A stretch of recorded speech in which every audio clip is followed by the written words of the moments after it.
Bismillahirrahmanirrahim. Assalamualaikum warahmatullahi wabarakatuh. Salam sejahtera bagi kita semuanya. Om Swastiastu, Namo Buddhaya, salam kebajikan.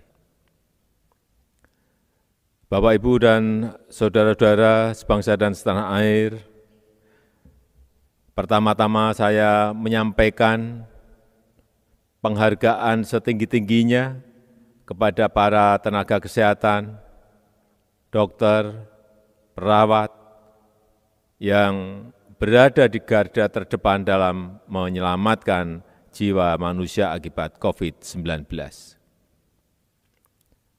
Saya juga menyampaikan ucapan terima kasih kepada seluruh rakyat Indonesia atas pengertian dan dukungannya terhadap pelaksanaan kebijakan pembatasan kegiatan masyarakat yang kita lakukan.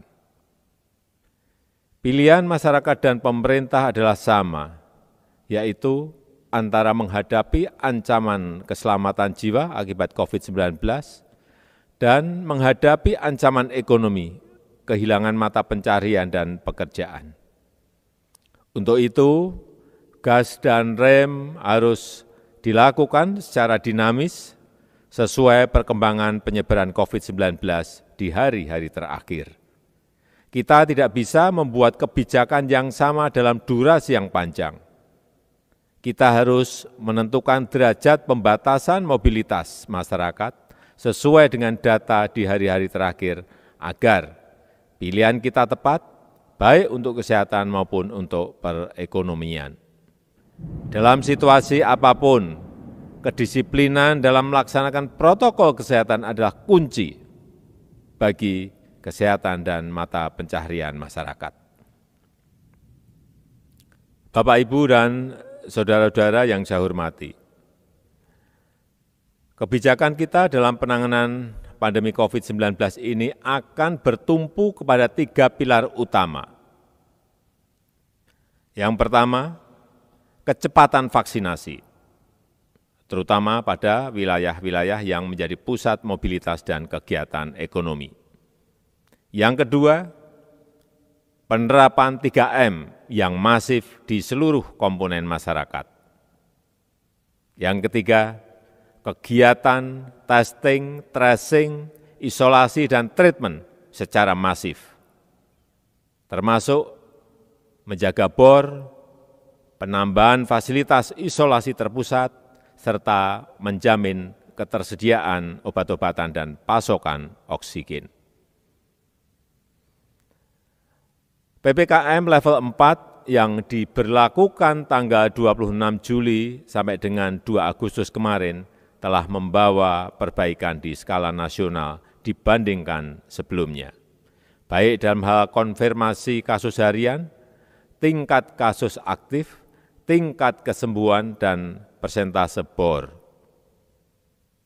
Oleh karena itu, dengan mempertimbangkan perkembangan beberapa indikator kasus pada minggu ini, pemerintah memutuskan untuk melanjutkan penerapan PPKM level 4 dari tanggal 3 sampai dengan 9 Agustus 2021 di beberapa kabupaten kota tertentu, dengan penyesuaian pengaturan aktivitas dan mobilitas masyarakat sesuai kondisi masing-masing daerah.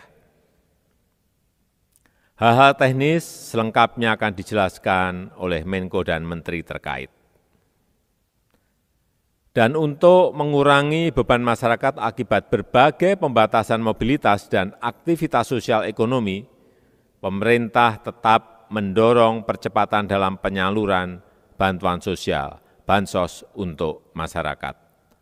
Program Keluarga Harapan PKH, bantuan sosial tunai BST, dan BLT Desa.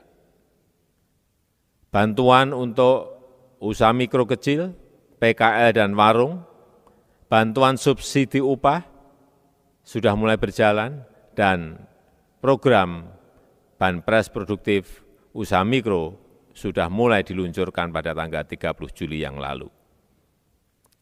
Bapak, Ibu, dan saudara-saudara yang saya hormati, walaupun sudah mulai ada perbaikan, namun perkembangan kasus COVID-19 masih sangat dinamis dan fluktuatif. Sekali lagi, kita harus terus waspada dalam melakukan berbagai upaya untuk mengendalikan kasus COVID-19 ini. Saya sangat mengapresiasi partisipasi dan dukungan dari para relawan dan para dermawan yang ikut membantu pemerintah untuk menegakkan protokol kesehatan, memfasilitasi isolasi mandiri dan upaya-upaya sosial lainnya. COVID-19 adalah tantangan yang harus kita atasi bersama, melalui usaha dan kerja keras, serta pengorbanan kita dalam menjalani berbagai pembatasan kegiatan ini. Insya Allah kita akan dapat segera terbebas dari pandemi COVID-19 ini. Terima kasih. Wassalamualaikum warahmatullahi wabarakatuh. Om Santi, Santi, Santi Om.